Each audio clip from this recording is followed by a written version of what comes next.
What do you make of the first 41 days of the US's new foreign policy?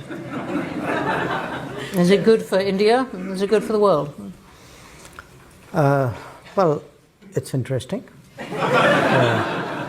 I'm a little surprised that people are surprised.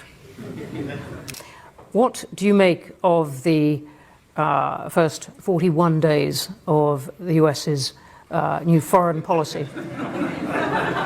Is it good for India? Is it good for the world? Well, it's interesting. I think, and some of it, I must say in all honesty, is not surprising. If you actually tracked it and assume that most of the time, political leaders at least do much of what they promise to do. They do not always succeed, or they do not always get everything they want, but as a general principle, when people, when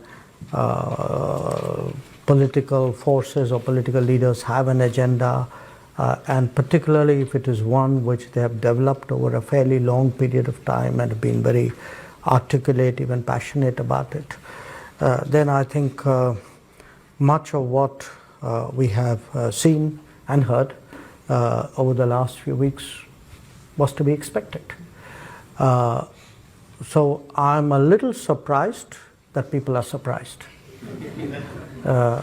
Now, that said, is it good for India? In many ways, I would say yes. My Prime Minister was in Washington about 2 weeks ago.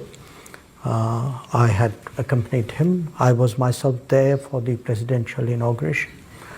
When I look at our interests and our expectations of the relationship, I think there's a lot of promise we see there.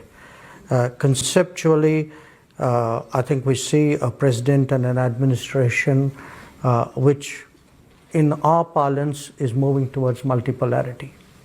And that is something which suits India. When you say that they are moving towards multipolarity, do you mean accepting or even encouraging there being many poles of power in the world? I think practicing, and by practicing, promoting. Since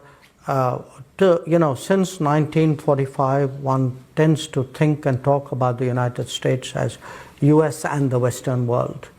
So it's more like a bloc rather than a nation. I think what is quite clear is the US's own self-perception is now more as a nation and perhaps a little less as a bloc. Not entirely, as one and not the other, but definitely the needle has moved in the direction of a more national personality and a more national analysis of its self-interest.